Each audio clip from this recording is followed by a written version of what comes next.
Welcome to Caching Waves. This is an Elliott Wave update for FLR. On this video, I'm going to go over the larger term time frames as well as the smaller term time frames.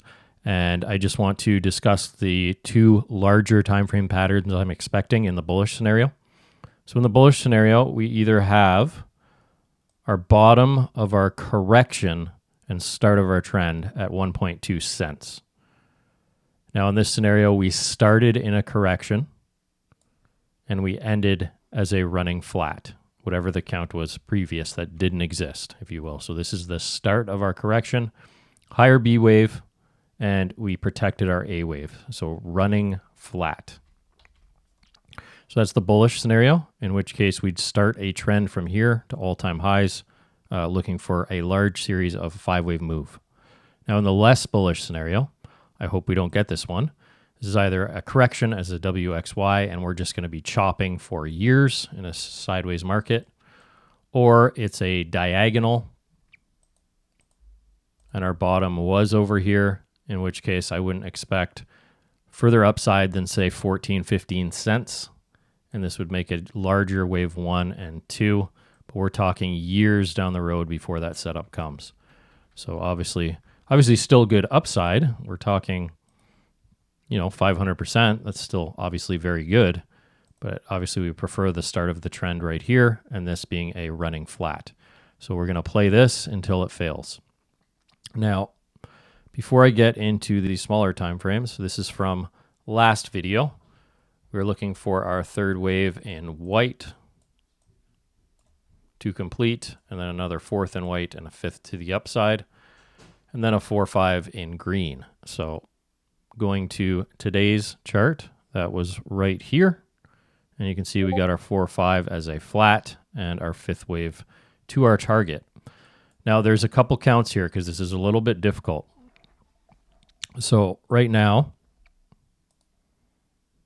have this labeled as 1, 2, 3, 4, working on 4. And then we look for a fifth wave for our third in blue, which would create our 1, 2, 3, 4, 5, as you can see. But the deepness of this fourth wave is making me start to second guess the count. So there are some alternatives I'm going to show you. But right now, what I would expect this to turn into is either a triangle or a flat, something like that, before we get our fifth. This is a pretty sharp correction, and it looks corrective off this pivot. So it would need to turn into something more complex as a 4-5 running flat or a triangle wave 4. Unlikely to be a fourth if we drop below this 50% at 1.933 cents, and invalidation of that at this wave 1 overlap. So this is my first count. This is what I would like to see pan out, but there is another count that would be like this. The only difference is how you count this area. Is it as a expanded flat wave 1 an expanded diagonal wave 1, or is it a running flat with a sharp C wave? In this instance, this is our 1, 2, 3, 4, 5, and we've completed the third wave in green, coming to the extreme extension of the 3.618 extension of wave 1 off of wave 2. So in this case, we'd want to hold above 1.892 cents. Same thing, looking for flats or triangles. And we'd only expect one more wave up before completing our larger 1 and 2, expecting a larger pullback. So you can see the difference here. And there is one more count, unfortunately. This is just the way it is sometimes. And that is, I'll do that in real time. Discord member asked me for this. That's why it's up here on YouTube today, just to give him insight here.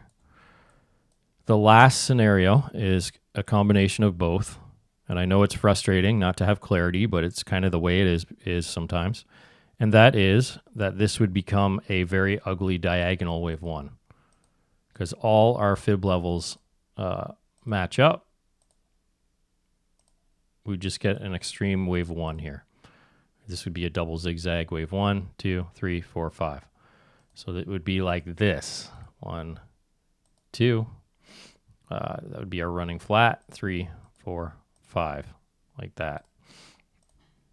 So it's a little bit ugly, right? And we're in between both counts. I'll show you those pivots too, because they work as well as the other ones.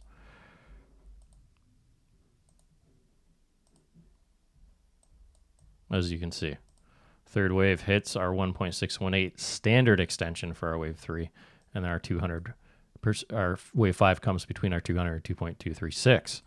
So in this scenario, if it is complete, we'd expect a larger pullback and more time. So this is my last alternative. So we'd pull our fibs from beginning of wave 1 off of the end of wave 5, like so.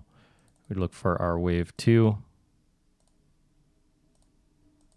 And most common areas for that is between the 50 and the 786, invalidation at this low at 1.2 cents.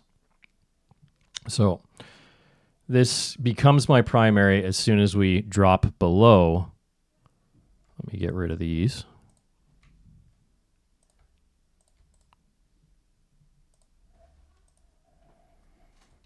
Make that my alt right now so we can get rid of that. So as soon as we drop below these two counts, 1.82892 cents, I assume that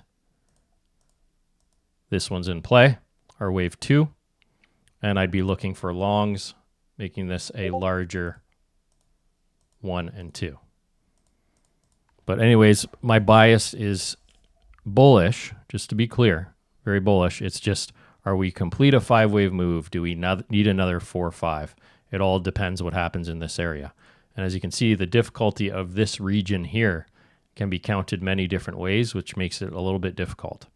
So me personally, if I was just holding spot, I would just continue to hold myself, nothing to worry about there. Or if I were in trades, I wouldn't want my stop past that 1.8892 without considering a lower entry for our wave 2. Hopefully that's not too complicating, but that's the help of Elliott wave and sometimes the frustration when you have multiple counts. My job is just to track them and see which one is most likely based on the reaction. So I hope this is helpful for those out there. I know it can be a little bit complicating, but if we go back out to our daily, our 4-hour, it does appear on the 4-hour like we are in a 4th wave. So perhaps we get that move higher. This doesn't look like 5 waves, but on the micro, you can see the ability to be complete. So we'll see what we get, but I do hope that's our low, and we're starting in the larger degrees, or 1, 2, 3, 4, way up there. Let's get way up there. All right, guys, if you want to join the private Discord, there's a link in the description, cashingwaves.com.